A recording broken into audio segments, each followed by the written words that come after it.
सद्गुरु साईनाथ महाराज की जय।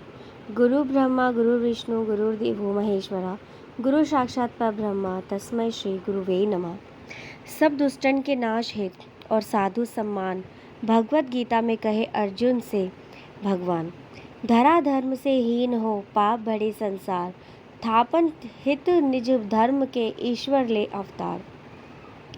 अहमदनगर में गोदावरी नदी के तट बड़े ही भाग्यशाली हैं, जहाँ अनेक संतों ने जन्म लिया। भगवान राम ने वहाँ काफ़ी समय बिताया। उसके नज़दीक पावन नगरी शिरडी है, जहाँ श्री साईनाथ अवतीर्ण हुए और उन्होंने अपने पावन कार्य किए। जी हाँ भक्तों, बात कर रहे हैं श्री सद्गुरु साईनाथ महाराज की कि उनका शिरडी में प्रथम आगमन कब हुआ, कैसे हुआ और उनका नामकरण कैसे हुआ। श्री साईं बाबा के माँ पिता उनके जन्म के संबंध में काफ़ी जांच पड़ताल की गई, परंतु कोई जानकारी नहीं मिली।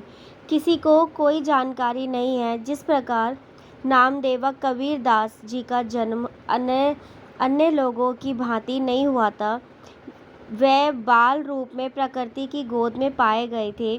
नामदेव भीमरथी नदी के तीर पर गोनाई को और कबीर भागीरथी नदी के तट पर तमाल को पड़े हुए मिले। ऐसा ही साईं बाबा के संबंध में कहा जाता है। वह शिरडी में नीम वृक्ष के नीचे 16 वर्ष की तरुण अवस्था में प्रकट हुए।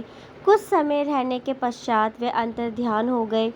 कुछ समय पश्चात जंगल में चांद पाटिल अपनी घोड़ी ढूंढ रहे थे। वहाँ पर उनकी चांद पाटिल से मुलाकात हुई। जब पाटिल ने बाबा को चिलम भरने की आवश्यकता को धरती से आग व पानी निकलते हुए देखा तो वो बोले, हे, ये कोई साधारण मानव नहीं है। उनके साले की शादी थी। बाबा उनके साथ धूप गांव गए और बारात में साथ आए। उसी के साथ बाबा का शिरडी आगमन हुआ। बारात चली गई, परंतु बाबा वहीं शिरडी में ही रह गए। अब बात करते हैं बाबा के नामकरण की। बाबा बैलगाड़ी में सवार थे। बारात खंडोबा के पास आकर रुकी। बाबा बैलगाड़ी से उतरे। उन्हें देखते ही मालसापति, जो कि उस मंदिर के पंडित जी थे, उन्होंने दोनों हाथों से उनका स्वागत करते हुए कहा, आओ साईं, आओ साईं।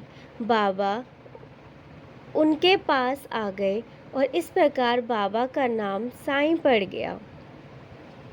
बाबा के हाथों द्वारा किया गया एक ऐसा चमत्कार जिसे मैं आपको बताना चाहूँगी कि बाबा का प्रकाश से बड़ा अनुराग था। वह संध्या समय दुकानदारों से भिक्षा में तेल मांग लेते थे और दीपमालाओं से मस्जिद को सजाकर रात्रि भर दीपक जलाते थे। बहुत दिनों तक ये क्रम चलता रहा। अब बनिए तेल देते देते तंग आ गए थे। उन्होंने आपस में निश्चय किया कि अब बाबा को तेल नहीं दिया जाएगा। नियमानुसार बाबा तेल लेने पहुँचे तो तेल नकारात्मक उत्तर मिला। बाबा बिना कुछ कहे लौट आए और सूखी बत्तियां दिए में डाल दी। 3 पाट उठाया, उसमें जल डालकर उसे पी गए और फिर पानी 3 पाट में उगल दिया। फिर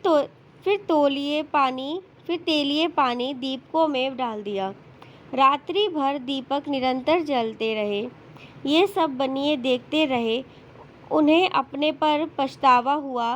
वह बाबा से क्षमा याचना करने पहुँचे। बाबा ने उन्हें क्षमा कर भविष्य में सत्य व्यवहार करने के लिए सावधान किया।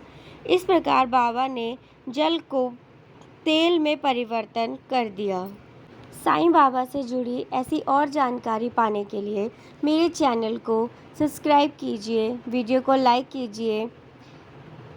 धन्यवाद। जय साईं राम।